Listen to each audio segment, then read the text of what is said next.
Hello everyone, welcome to PowerPod Girl Power Talks on podcast. My name is Anne and I'm the host for today's podcast.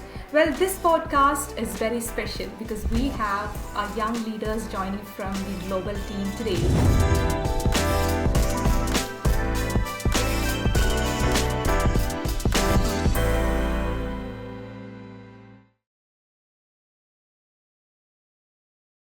Our podcast highlights will be covered in the upcoming issue of The Future issue, which is Girl Power Talks official magazine. So if you are yet to check out our magazine, do give it a check and let us know how you feel after reading those beautifully crafted pages. So I'm so excited to start this conversation. So let's get started without any delay. Can you think of a moment in your life when you really felt included, belonged, or just the opposite? And what made that particular moment stay with you even now? I just wanted to know your experiences. Please go ahead. Can I go first, even though it's cheesy? It has to be, and everyone's you're gonna either hate me or love me for this. I'll tell you why. I joined Girl Power Talk, as most of you know, when I was 15 years old. And I come from a typical Indian family which is not very open to freedom. And respect. So in India, for those of you who are watching internationally, I think you'll relate to this, but in India, respect is directly proportional to your age. So if you're young, you can be very smart, but you won't get that respect that you deserve because you're not old enough and you don't know the world, you haven't seen the world, all those things. But when I joined Girl Power Talk, and even before my first bi-weekly, somebody wrote me a message saying, that we know you're young, but we're going to treat you like any other adult here. And Rachita messaged me. And when I first had my first bi-weekly and we had all these onboarding calls, people were talking to me as if I mattered, as if I was someone. So that first few months, especially my whole journey, but those first few months of people not looking at me as a 15-year-old teenager who doesn't know anything, but as someone who deserves merit and who deserves to be heard. I think that was one of the first times in my life that I felt respected for just being me and being actually included. That's probably why I've stayed here for 5 years, because it's been the family that we talk about. And I know that's a cringe word in corporate culture, but for me, it has been that. So yeah, that was for me. Anyone else can take it away. I truly feel that I am kind of resonating with that because, I feel like to be truly included when I am listened to, when I'm invited into the conversation and being like given a space to speak. And, when you know that what you say is being heard, being considered, that makes me feel, valued. So I think that really matters when, in every space that you feel included if you are being heard and what you said is being valued. Yeah. My journey has also been very similar. After completing my masters, and then the job market is as such that you're very stuck in a place, like you either go this way or you go that way. I am somebody who comes from a place where I could not find a niche where I could fit into, but then I found my place when I joined Girl Power Talk, because immediately from the time I had my interview, so there were questions about books, what I like, the whole procedure of how you go about it. So I felt very included. So that made me feel more excited to join and start, working. And then I'm somebody who loves to write. So I felt like it gave me a space to voice out my, power. And then I felt confident in itself. So inclusion really matters for me. Yes, I feel very included here. And like in my first bi-monthly meeting, I also had the CEOs talking to me and welcoming me very warmly. And they also, I was going to talk about the fact that I'm a mother. I was a little bit nervous of my kids showing up at meetings or at calls. And they were super nice about it. They said, don't worry, he's welcome. Don't feel bothered. And I felt that was so incredible, because as a mother, we want our sons are included as well as we are. And I'm going to mention one time that I was not included, and it felt, I think, motherhood itself is already a lonely phase. I think some mothers can agree with me. We can feel very lonely, which sounds ironic, right? But yeah, when I was the first mother in my group of friends from school, and then we had I had a baby during COVID and pandemic, so we were in lockdown for a long time, and then when we were out again, I was a mother and I had a baby with me, and then I just went to this birthday party, and I mean I don't mean they were mean or anything, but just the situation was different, right? And it felt like nobody knew how to handle, like we didn't have the same conversation, we didn't have the same topics, life was so different. And I think when we face moments like this, we should think and we should thrive for make these differences, lessen this difference, make it them small, making them not matter as much, because I think it's so important for the other person. Small interactions, small things. So yes. For me, I will speak in terms of our work at Girl Power USA, our social impact work that we do. And it started even before Girl Power USA was formed. So we were doing the social impact work from Girl Power Talk. And because the first few projects were in Kenya, I can say I felt included when I was given the opportunity to lead those projects, because I understand the context better of the people that we were working with, our beneficiaries. Yeah, and on the flip side, I have also felt excluded in the same way, where something is being done, you are the best person placed to lead that thing because you understand it better, but someone else who does not even understand the culture of the place, of the people you are working with, wants to take over. And it's not that you want the credit, but you are just better placed to handle that, but you're not given that opportunity. Yes, but with my work at Girl Power USA, where I'm put on the front line, I appreciate that. And I think that in a way also enables me to be inclusive with the people I work with, to try and understand them and do the things that are important to them, not what I think are important to them or what I think are important to Girl Power USA. Yeah, thank you so much for sharing those experiences. And it's really powerful to see how inclusion is felt at the personal levels, but at the same time, it's so disheartening, to hear the moments when people are not included or maybe being discriminated or so on. But most of our experiences with Girl Power Talk, like all of them, are very inclusive ones, and we are all proud and blessed to be part of this beautiful organization. That's what I could hear from all of you. Have you ever come across a situation where, or a space where, that claimed to be diverse or inclusive, but it didn't really come out that way? What I'm trying to bring into the conversation is the idea about fake diversity or tokenism or performative inclusion. So maybe Marley, I can start with you. Yeah, sure. But actually, like a general thing, like, I mean, we always hear the word diversity, like, always. Like, and it can feel hollow when it's just used as, a concept or maybe a marketing, right? A lot of people use that to attract, like a billboard or anything that can attract clients, attract people. But I think, diversity shouldn't be a checkbox, right? Diversity should show up in actions, in maybe in policies, like, or in the most basic way, how people are treated every day.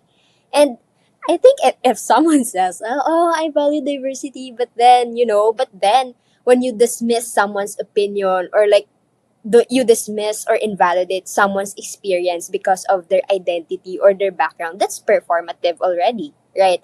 And honestly, it can be hard to find like truly inclusive spaces. I'll go back with how I'm grateful for everyone to be part of this organization, because we just don't talk about it, but we actually act on it, right? We have like profit arms, we have like we always pursue, we work on to tap talent all over the world, because we always believe in, the three E's that Rachita has shared with us, the empowerment, education, and employment. And to me, that's what walking, the talk looks like. And I think that's diversity in a nutshell for me. I want to jump off what Marley is talking about because when we just say diversity, it's so easy for any company to just jump on the bandwagon and be like, we value diversity and we are DEI employers and all of that. But when it comes to actually practicing it, I think there's so few organizations, or not just, this isn't just about organizations, about companies and brands, and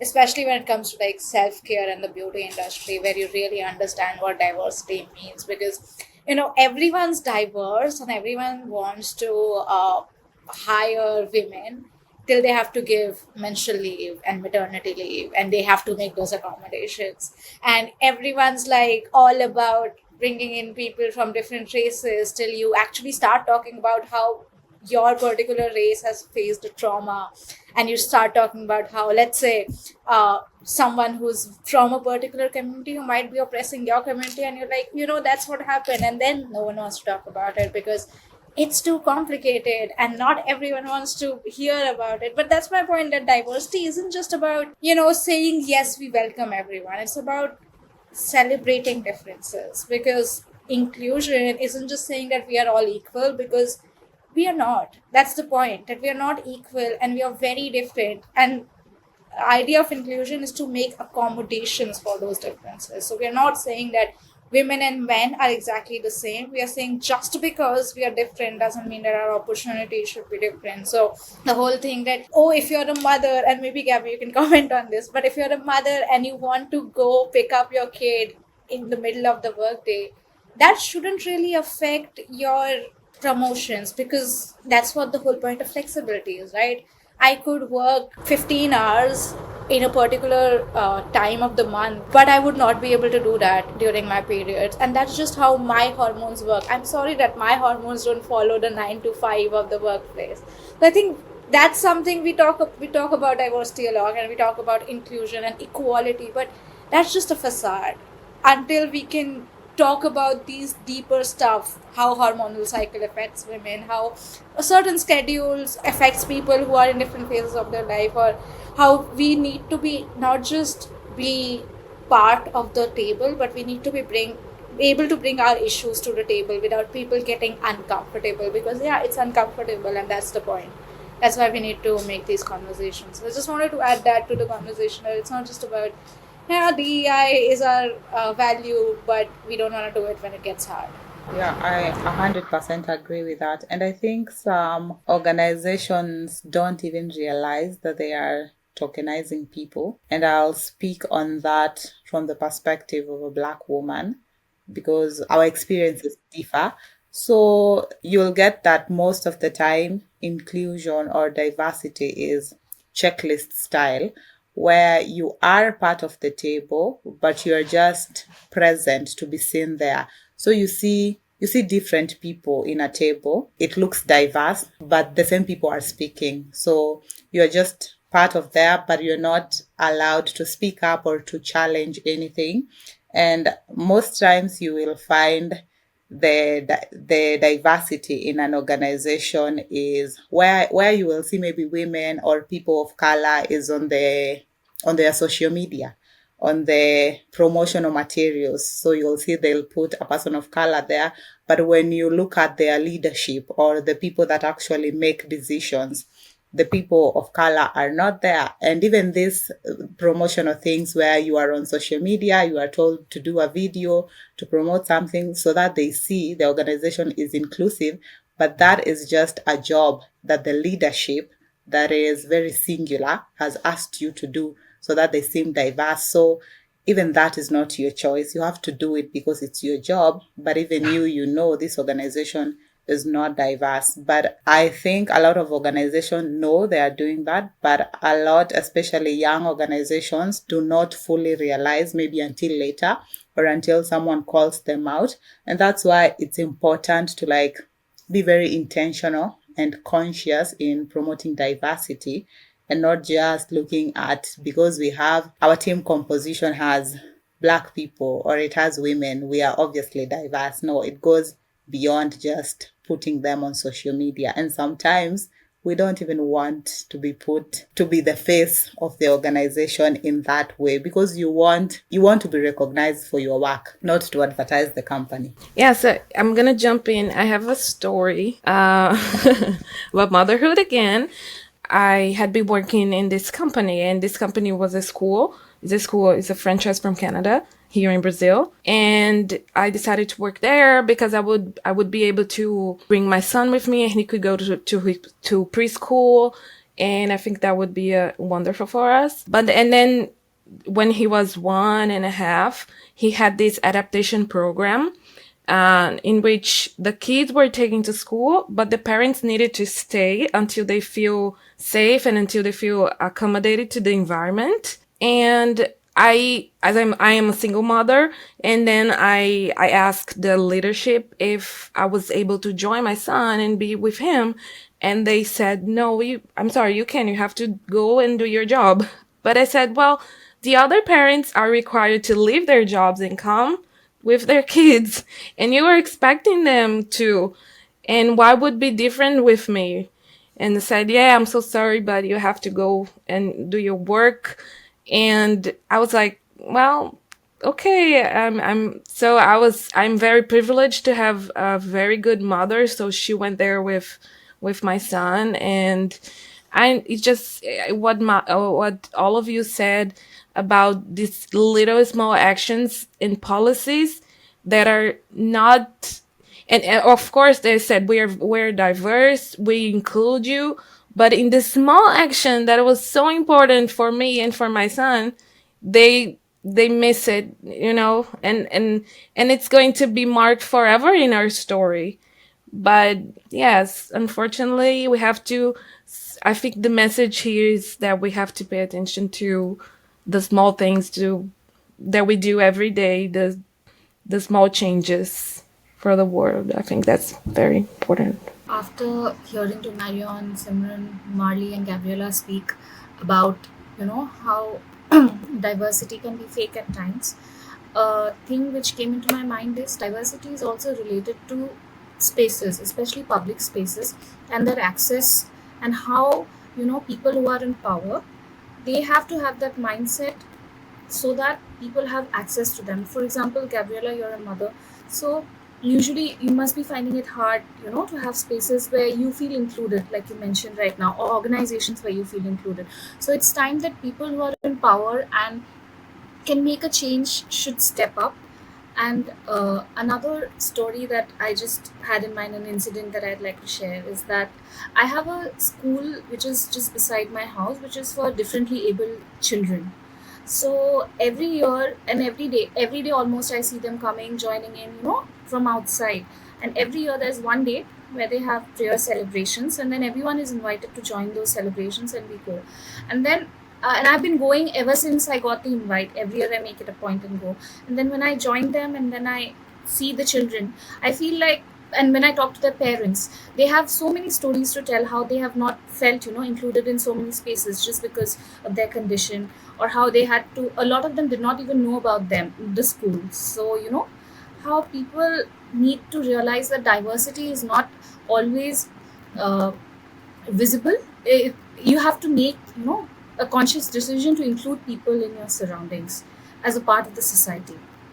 So I just wanted to know, since you all are from different parts of the world, what is one thing, maybe one thing or maybe more than that? It could be a tradition, it could be the phrases, it could be the way you dress, etc. All these that anyone is trying to hold it back, or like you wanna hold on to it and try bring that back, something that's special for your own culture. Yeah, I can go first, and for me it has to be hair, African hair, our natural hair that God gave us, that is the thing that comes out of our scalp. Because in a lot of organizations, Black women's hair or African hair is considered unkempt, so you have to straighten it. When you, even let me say, even in media, like a news anchor having braids or having natural hair, having locks, it's considered shaggy or unprofessional. But all other races get to wear their hair in their natural form. But for Africans, we are forced to straighten it, to wear weaves. Yeah, so the natural way that our hair grows is considered unprofessional, and that's just crazy. So I would say something that you asked, something that I choose to reclaim, and that is that. And I'm glad there's a lot of conversation around that and changes happening towards that, because it is, I know a lot of people have spoken about this, but it's just crazy to say that something that is natural is unprofessional, so you have to do it in a different way for it to be accepted, and that's just how it exists. So I think that is a big move that many Black women and African people are trying to do, and even just the world in general and different industries. Maybe you will hear even stories of, maybe even in Hollywood, where it's a set and they don't have a professional who can handle African hair. So a lot of Black women, you've had them say, maybe during them doing a certain movie or a certain TV show, their hair got damaged because they had to, there was no professional on set who could style them. There were no beauty products that matched their skin. So their hair got destroyed and they had to just not be authentic, be themselves. So that is one thing I am glad that is changing, and I am not like willing to change for anything or be fake to fit in any space. If a space does not like my natural form, then it's not the space for me. That was so powerful. That needed a moment of silence. But and that is so true. Like having to just change who you are. That's just stupid. Honestly, there's no word for it. It's like, what even are you asking me to do? And I know that goes back to so many things. And in India, there were like actresses who were, they were literally caked with makeup because they needed to be. And right now there's this whole controversy going on where there's a remaking of one of our very deeply revered stories from our scriptures, and the goddess is like dark skinned, and everyone's like, wait a second. But the point is, the person where she was born probably was dark skinned. And I know there's the same conversations about Jesus, but I don't want to get into that. When I speak of India, and I don't think I'm capable to represent all of us because we are so diverse, right? There are a million religions, there are a million ethnicities. And I am someone who doesn't believe in a single religion or a single. I just pick and choose whatever I like. So I basically celebrate all festivals because it's fun. One thing that I think I would like to reclaim, and I continuously try to keep reclaiming, and that's more about our culture, and I think that's an Asian culture more than just a Indian or my community culture, is in this world that we live in, which is very westernized, very capitalist. We have been taught this idea that individualism is everything and you should be your own person and all of that stuff, and how in sociology classes we were taught the Western society is individualistic, where the person matters, and the Western society is more collective, and we've been taught that as a bad thing. And I thought of that as a bad thing because if I'm an individual, I get respect, and that's how I saw it. But now I'm starting to think that's not true. But what that leaves out is the power of community. And in everything that I do now, I'm just trying to reclaim that idea that how in the East we work with this. We always think about a family, right? We always think about what other people will say. And I know that's toxic at a point, but at another end, this whole idea of community that's been instilled in us from literally before we could talk does have its benefits. The idea that we are not just people who are out for our own gain, but for everyone around us, and we care about what other people believe in. I think that idea can really, if we pick it up and actually choose the good parts of it, that just brings us back to the whole idea of respect and diversity all again. Because if we can just respect the people in our community and love them just because they're around us, then we can love anyone and we can respect anyone. So and this goes back to what we were talking about, the beauty industry, where we're being sold items that are worth thousands of rupees in the name of self-care. That idea of self-care is again very individualistic, where if I sit in a room alone and put on a particular type of mask, I'm supposed to feel good and feel this glow. Girl, I only feel a glow when I'm sitting in a room with five of my girlfriends and really trashing everyone I know. And that is what community is, and that is what we have been brought up in. It takes a village, because that feeling of sitting with all your relatives, no matter how toxic they are, and just talking about the world, that idea, that's really intrinsic in the culture that we all come from. That's what I think we need to bring back. Yeah, it's actually saddening. Like it's very sad. Like it seems that there's a struggle that we need to reclaim who we are, right? Why? Our identity is us, and that shouldn't be questioned, right? But I wanted to connect this to Simran's, westernized dominant narrative, especially in the Philippines. Like, but in terms of language, like there's a tension between universal language, the regional or national language, and in this universal, yeah, right, English is in more proper, superior, and language is identity. You can say that because I once read a scholar said that the way we speak reflects our culture, our history, right, our identity, and in the Philippines, English is often treated as, a sign of intelligence, a marker of status, or something like that. And people who speak it fluently are sometimes, seen as more educated, capable, or something like modest, maybe something like that, which is very unfair, right? And honestly, it's kind of illogical because, of course, fluency doesn't really define a person's intelligence or potential. Like maybe, right? It's a piece of who they are, right? So I mean, for the reclaiming of culture, I would always choose to speak and value my native language, and it's my way of reclaiming who I am. And yeah, it also rooted in identity, history, and so on. So yeah, my language. Yes, here in Brazil we have a lot of different regions, and I live in Northeast. I grew up here, and our accent is different from other regions in Brazil. And that was people from these other areas, they tend to make fun of our accent. The way that it was portrayed in national television was always something beneath, and because the other regions are more economically developed, they see us as below them somehow. And it's very strong here in Brazil.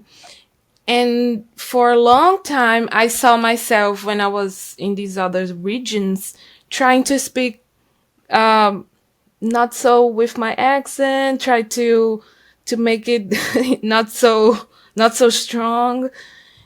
And I think I am seeing changes in that. Gladly, we as a community here in Northwest, we are reclaiming our accent, we are our roots, and that's who we are. I'm sorry if you're bothered, but that's who we are.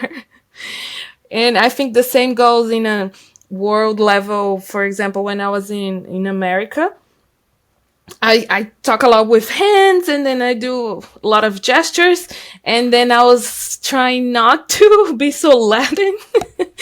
But then I think that's so silly. We should be, and it's just what you guys said, it's identity. It's who you are, and you're gonna be wherever you are. And I think we should be proud, right? Yeah, it was that was so rich, okay?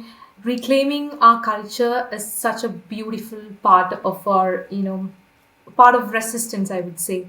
Whether it is the language thing that Marley and Gabby mentioned, whether it is the community values that Simran had pointed out, or whether it is just embracing ourselves, just like the hair aspect that Marion has pointed out. It's so rich, and we are trying to embrace our culture. So, thank you so much for that rich session, people. I really loved hearing your different cultural aspects. So, I just want to, discuss is media erasure, whose story gets to be told in the textbooks, in media, in pop culture, and everything. Not everyone's voice gets heard, not everyone gets that enough attention. So it's more about the visibility. So who gets to see, who gets to be seen, or who gets to be heard is a matter of discussion. So what are your thoughts on that? Who gets the power to speak, whether it is in media, whether it is in the textbooks, even in the textbooks we can see that there are gaps still remaining to be filled. What are your thoughts on that? I think, right, when you said about that, what power, which power, right? It's again takes us back to, the power dynamics that we have regarding the who is visible and who are not, right? And I think in media right now, of course, it's actually a power dynamics, and those who are often underrepresented are those who are marginalized, of course, or indigenous peoples, our farmers, our service workers, of course, urban poor communities, and I think when you say about like being erased, it's not just like being left out of the conversation. No, it's you are denying them the recognition they deserve. It's that. And I think it also affects everything for them, like the access to healthcare, access to education, access to fair representation, and of course policy making and everything in between. And when people are they're very interrelated, they're very correlated with each other. Like when people are unrecognized, they are pushed to the margins, right? And I think these groups, right, they are very essential to country. Like when we say about that economy, right, who are these people? These people are the ones who contribute mostly to the economy, right, as well as culture, but they remain the most invisible ones and most affected by harmful policies for the sake of profit, I would say. And I think I noticed is how like media sometimes present this indigenous cultures. I have seen a video being posted on Facebook, and it's a dance ritual. Like it goes viral and people commenting like, "Oh, so beautiful, so amazing."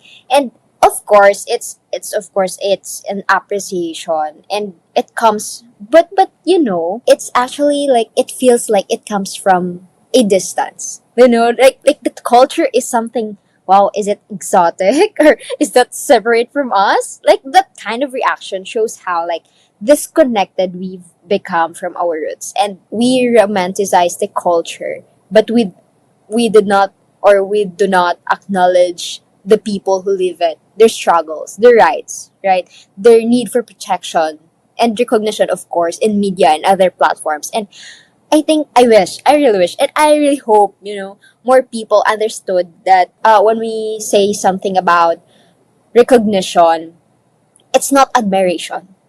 It's not something that you post online and when it goes viral, it says, okay, we represent them. No, it's respect.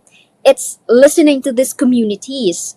It's being with them, with their struggles, amplifying what their struggles, their voices. And I think we're making sure that they're always heard, that they have the platform to put out their opinions, their struggles, of course, and of course, we need to protect their rights and yeah, everything between that they deserve. That was so true, Marley. And just coming to what Anne you were saying as well, like as a writer, I always the first my question is who's telling the story?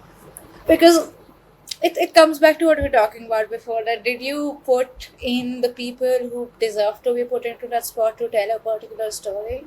And one of the best examples that I can think of it, and one that really infuriated me out of the millions of examples, is I have been a huge Potterhead all my life, right? And I read those books a million times. And before I became disillusioned with the franchise because of the controversies currently happening, there's one specific instance. There's so many instances within Harry Potter that you could point out that were about media erasure. But being an Indian, there were two twins there, Parvati and Padma Patil, who were represented as part of Gryffindor. And there's this in the fourth book. There's a Yule Ball, and everyone dresses up.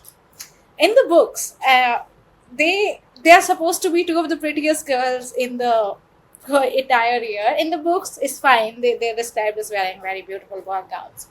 However, in the movies, they're wearing something that's just an atrocity. Honestly, it's an atrocity. And I'm not even, they were wearing lehengas, which are traditional Indian skirts and top sets. I'm not mad that they were wearing lehengas when they should have been wearing according to the books, ball gowns. That's fine. My issue is the lehenga that they were wearing. If anyone has not seen an Indian lehenga, I would like you to Google it because they are one of the most exquisite pieces of clothing. Like they are beautiful, and a lot of them are handmade, and like you wear them and there's no way, no matter how much body dysmorphia you have, you wear a lehenga and you feel pretty. And I know this because we had people from South Africa and Kenya come to India, and recently there was a team member or a Tile who came and she wore one of my lehenga for a wedding we were attending, and it's like one of the most beautiful clothings ever. But the lehengas that Parvati was wearing in that movie, guys, it was so bad, and I was just like, what is this? You wanted to represent my culture, represent it right. Have her wear one of those lehengas that make her look like a goddess, but the only issue there would be that she would be more beautiful than the lead heroine. But if you're gonna do that, then do that. So that's just who's telling the story. Is the person behind it actually knows what my culture looks like? And we come again to representation and the whole idea of male gaze and men written by women, and how it's a lot of these are just classic issues. In every single Christmas movie, you'll see women behave a certain way, and I'm like, no, I would never take that man back, dear. What are you even talking about? So it's just, if you don't have the person whose story you are telling behind the screen, then you might as well just not tell it. Yeah, thank you for sharing that, Simba. And it makes perfect sense. And even when I came to India, that is the one thing I wanted. I know India is known for their saris, their kurtas, but I wanted a lehanga. So that is interesting to hear. And Anne, allow me to go back to the previous question. There's something I don't think we should move on without mentioning when it comes to reclaiming, and that is our names. As I know Indians, you can relate, but you hear someone is unable to pronounce your name. If you can pronounce a word like rendezvous, you can pronounce a simple name, because there are so many hard English words, but the problem comes when it comes to our names. So a lot of people, even someone like my favorite author, Chimamanda, when she came to the US to study, she was going by Amanda because apparently her name is not American enough. So I know Indians or Asians, you can also relate because this is a thing that we all experience. And now to what we're discussing now when it comes to the media. My issue with the media has to come with what they prioritize. For media, and I did communication, so I know there's this line that they use: when it bleeds, it leads. So if it's not hot enough in that way, maybe development issues affecting women, they don't broadcast that. And I, especially mainstream media, and I witnessed just the other day, because Kenya, we are going through some political issues. So just the other day, June 25th, there was like a very bad protest. And a lot of things happened. Of course, police shot people, there were deaths, there was violence.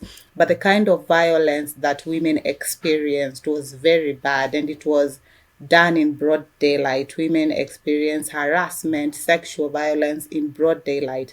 But when you watch the news, when it comes to the media, you don't see that. You see that as an isolated story by certain activists, and that's where you truly grasp what happened to women on that day.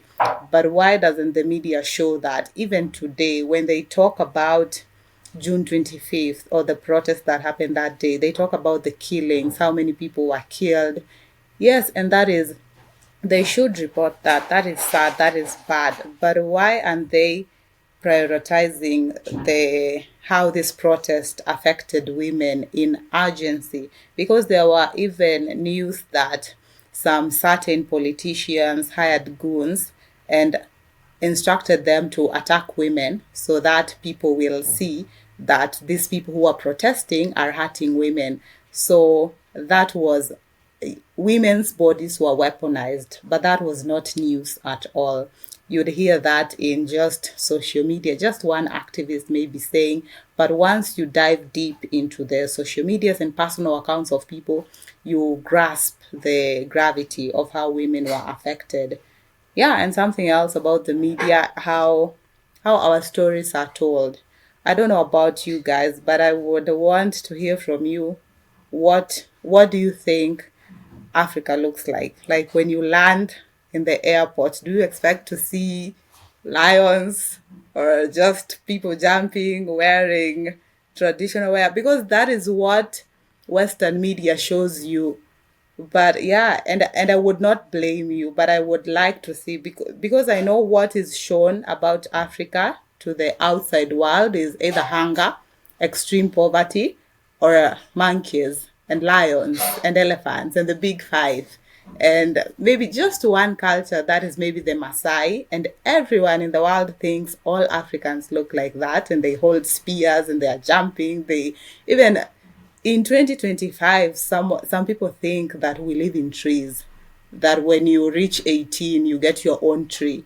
So I think a big part of that has to do with the media, how they tell our stories, because a lot of them are true, but a lot of them are outdated and it's not the true picture. So what I would like the world to know about Africa is we are just like any other continent, and Africa is not a country. It's very diverse. And even when I talk about the names, even I see a name, maybe it's Nigerian, and I take it upon myself to pronounce it well, to know it well, not to say this name is very hard, because our names, like my name is an English name, but I really appreciate the cultures that kept their culture. They were not westernized, they were not affected by colonization. They value their names. Even a lot of Kenyans have English names first, but a lot of them have dropped the English names.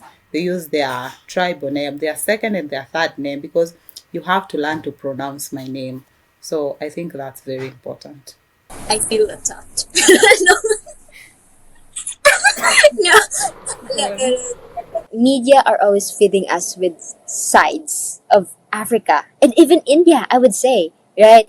And it's like a viral of all things. And I have seen this video that no, all you have seen in social media are not true, and they are, you know, just choosing ones that would profit the most or like benefit the most. And I think that media has two sides of it. You know, it can be tool for information sharing and everything that you can do with media right now.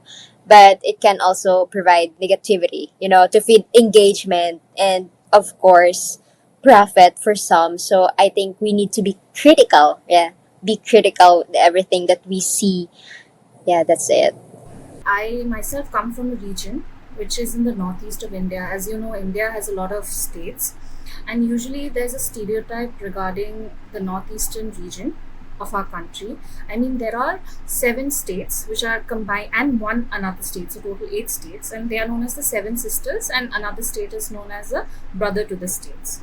So usually we are all combined together and seen as one. So I understand how it must feel to be, clubbed together. Each and every state in the northeast has their own, they have their own tribes, they have their own indigenous communities. We have sub tribes. So the culture gets lost when people talk about the whole region as one. And usually throughout history, our region has had a topography which was difficult to navigate.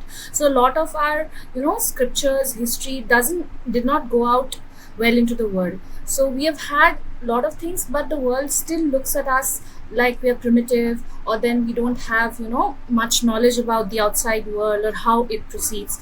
For instance, very recently only our culture has been portrayed to the outer world. We had a recent event where we made a world record of our cultural dance. So that was very recently that happened. And then before that, I hardly saw any news going to the mainstream media. And when you mention about media, usually the media does not portray my state or the whole region as such. Assam has been facing floods since ages because of the topography, and it's a perennial thing. That is how the river flows. But I hardly see any news cropping up, in the national media about issues which matter. And another issue that comes to my mind is, I've seen people, in different parts of the country doing any sort of dance on cultural program and naming it as bihu. Bihu is the cultural dance that we have in Assam. So that seems a little bit, disrespectful to our culture as such. So before and nowadays, in terms of digital media, if you're not aware of where you're coming from, where you're given the responsibility to represent a culture, that it doesn't feel very included as such. And there have been instances where I've been asked, do you need a passport to go to this place? It's within the country. So people do such things, and it makes you feel a little, not included in many instances. And media has a huge role to play in that. That's true. Media has such a powerful role in this society to play, and it's really saddening to say. See how they actually perform their duties. So we should, all your thoughts were really resonating with the current situation. But due to the lack of time, we need to jump to the last question that we have at hand. This is something that I was curiously waiting to hear from all of you. I just want to know, what does inclusion mean to each of you? And how do you envision a future, an equitable future, where all voices are heard and respected?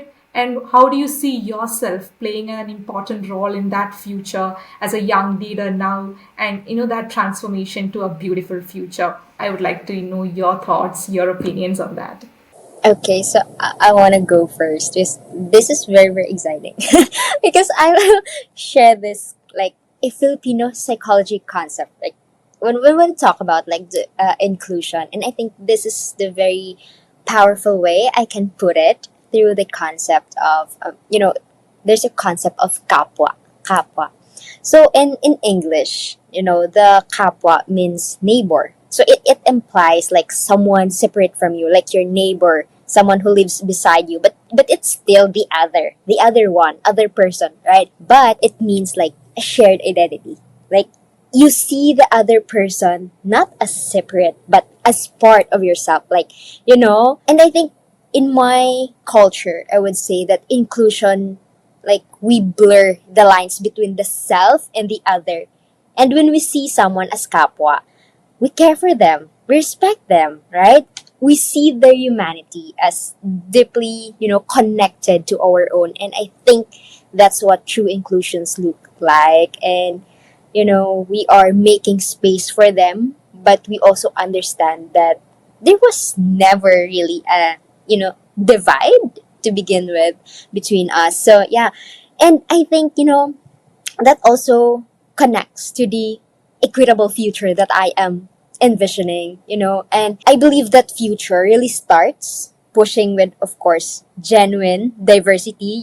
You respect them, you give them space, but you also understand that there is no separate line between you, right? And I think it also goes down to you create the system where no one is left behind. I think access to services, access to employment, and it's also like a conversation about inclusion, that it's not just included when you are saying that, inclusion, okay, when you are included in a dialogue, in a conversation, it's more than that. Like I think that the equitable future and then the inclusion part, it's human rights, part of human rights. It's making sure that everyone, regardless of who they are, where they came from, and, has the chance to live with opportunity, with dignity, with respect. And I think, as a young leader,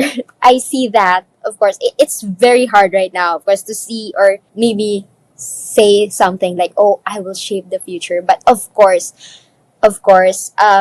the future that we envision today starts with our everyday choices. And even now, in small ways, like I mean, this is my favorite part, being part of the interview team. And when you speak with people around the globe, and when you try to listen, recognize them for their potential and everything, and you help them open that doors, that rights, the inclusion, everything, and when you believe that, okay, someone's capacity to grow and, we give them the fair chance, it's I think it's already a step toward an inclusive future, an equitable future for us. Absolutely love that, Dan, and what you said about community and loving people, blurring the boundaries, so important. In terms of what inclusion, and I think those are the same question, honestly, for me, because the only future I see where I want to live is where everyone, and I mean everyone, is included and feels like they can be themselves. So, and I think about that, there's this quote, and I'm a law student, so bear with me. Voltaire said that I hate what, or I don't like what you're saying. I do not agree with what you're saying, but I will defend to death your right to say. Comes back to Constitution, comes back to the freedom of speech, First Amendment in America. But I think it's very also important here in who we are. And I have been called out on this a million times because one, I am the definition of an angry feminist. Okay, and I know Marion and I have also talked about this. I am the definition of an angry feminist because it does anger me when things don't seem right. But I've also been called out for contradicting myself. So, and I'll explain what I mean by that. One, in my mind, and I said this earlier in the call, but in my mind and how I see the world, it's very simple to me. We're all humans, we're all equal. Full stop. There's no ifs and buts and oh, but they, no. We're all human, we're all equal. And because it's that simple to me, I am so deeply infuriated when I meet someone and it's not that simple to them. And they're like, oh, but biologically, oh, but we know better, or we have, and no, but what are you saying? Like, think about it for a second. When some of my peers come up to me and we're like, oh, but men are just stronger. Have you ever given birth, dear? Like, if we can do that, you cannot say you're stronger because upper body and lower body. Or when one of my peers come up to me and it's like, trans people don't make sense because it's naturally not possible. And he was wearing specs. And I was like, that's not naturally possible either. So that is one thing that infuriates me. And the other thing is, again, going back to the right, what I said earlier, that I might not agree with a lot of things that people follow. And I've been called out on that. Some of my best friends, for example, in the Indian context, this is for Hindu-Muslim divide. And some of my best friends are Muslim and I'm Hindu. And a lot of people tell me that, oh, that religion or this community that you support, or this is true internationally, it doesn't even come out religion. You're a feminist, but these people treat queer people like that, or they treat women like that. I'm like, can you just stop for a minute and tell me which community has treated women well historically? So just because they do a certain thing doesn't mean I'm going to support other human rights violations there. And I've been called out on that, for example, that I support women being modest or wearing the hijab, where it's technically seen as something that's not very progressive. I'm like, I will never do that for myself. If someone makes a true informed choice, and by true informed choice, I mean true informed choice, not a socialized choice, then that's up to them. And another quote that comes up to me is, do I contradict myself? Very well, then I contradict myself. That Walt Whitman said that I will not agree to things that I say that other people do, but that gives me no right, or anyone any right to discriminate against them. And that's what inclusion means to me, very simply. Respect everyone no matter what. That's it. It's not very complicated. It's very simple. 5-year-old could understand it. And yeah, that's the future that I want to work towards, that I see myself in how I treat others, because it always starts from us. And how I, as a leader at Girl Power USA in different teams, how I tell my team that, oh, if you're a lead under me or in my team, that's what being a lead means, and that's what you're going to do. And that just carries forward. Yes, I was going to say that for me, inclusion is all about empathy and believing that you're not bigger, you're not better than the other person just because you have born in a place or because you have some characteristics. And that's how I think I can shape the world by these little actions, small interactions. And I think in my position, I have to lead by giving example to my son of how to perceive people. And and I always tell him, put yourself in the place of the other person, right? Think about you, the way the other person is thinking, is experiencing, is. So I think, like Simeon said, to us it might feel easy, right? Because it's so obvious that what we would do. But for some, it's just they feel entitled to so many things, and I think that's dangerous. And I really wish people could have more empathy and put themselves in the other people's shoes, and try to be more gentle and more humble, in a way of, let me learn this, like just like Marian said. For me, after hearing all of you speak, I feel that in today's world, change is the only constant, and we have to make the change at the individual level to in order to see it reflect at a level where everyone seems included. And for me, we are losing out on a lot of tolerance and patience day by day, seeing all the hatred around us, and we need more of love, peace. And somebody who has studied conflict and peace, and we know that conflict is something which is either, it's not, sometimes it might not be visible to the naked eye, but it passes down through structures. And then it's time that if we understand that there is something wrong with it, we become the voice, and then start with a small change on our end, so that our next generation, or even if we influence 2 to 3 people, they turn out better. It doesn't matter that you're not going to be speaking to thousands of people and then that's making an impact, but even if a little change happens along the way, it holds a lot of power. So yeah, that's my take.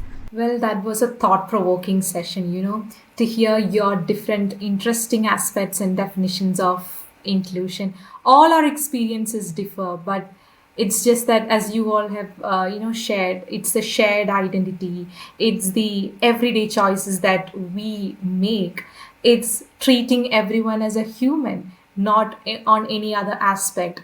At the end of the day, we are human, that's all. Yeah, it was really a thought-provoking, definitions that each of you have shared, whether it's about safety, the love aspect, everything. So that makes us to the end of the podcast, and it was really nice. And it was not at all scripted, and it just went on with its own flow. And I really loved how it shaped. And sometimes we had gone to different directions, then came back to our topics. It was really nice talking to you all. And as our magazine's name suggests, the future is you. We believe that no matter what all difference we have the power to build the future that we all envisioned, an equitable future where each and every one feels safe and secured. So I hope and pray that such a beautiful future awaits for us, and we all have an individual role, at the same time a collective role to play in building such a future. So thanks for joining. Thank you so much for your time. And to listeners, do check out our magazine. I hope that you have loved how the unfiltered conversation turned out to be. Thank you so much. So stay tuned for the next issue of The Future Is You. Signing off. Thank you. Bye, everyone.